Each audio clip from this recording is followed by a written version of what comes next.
I was traveling in one of the Middle Eastern countries a long time back, and I happened to cross the border. And when I was coming back, I wanted to cross back into the country that I had left from. And it was the time of Jumu'ah, and they told me, you have a Zimbabwean passport, you actually need a visa to go in. And I told them, but hang on, I was here about 10 days back when I was crossing, and no one told me this. I crossed and there was no visa. He said, no, the law has just changed 2 days ago. Now I have a flight to catch, and I'm making dua to Allah, and I say, Ya Allah, help me.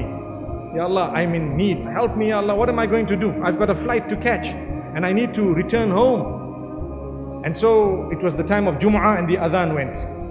And mashallah, there was a masjid in the border post. And so I went, I'm making dua to Allah, and I sat down.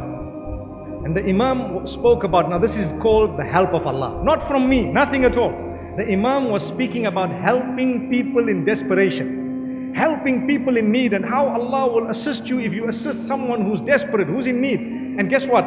There was a man next to me who greeted me, and I greeted him back. And then I greeted him immediately after the talk.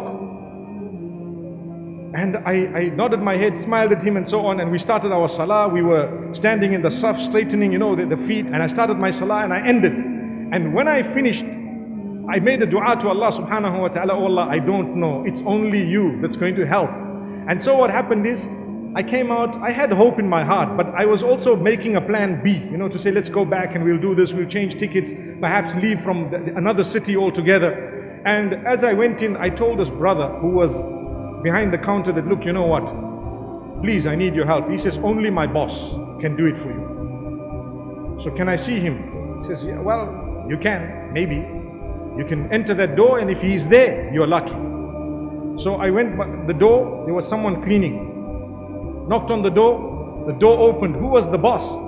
The man who sat next to me just the time of the khutbah and salah, and he read right next to me. And guess how I started my story? Assalamu alaikum. You can remember the smile, can't you?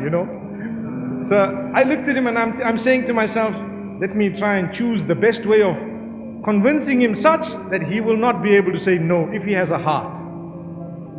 I said, mashallah, I'm in need. I'm desperately in need. And I'm convinced Allah will send the help. And I hope and I pray that help can come through you at least, so that inshallah, I will be able to at least cross here. He looks at me and he thought for a moment, and I'm quite certain that the words of the Imam were ringing in his head. And then he tells me something. He says, you're right. It's only from Allah, not from me. He wrote in my passport, this man has been given oral permission to enter the country. The Arab nations, some of them, they have this. I don't know about now, but I'm talking of quite a while back. And he wrote it. I went to the front, the man looked at it and smiled. He stamped it and let me cross. As simple as ABC.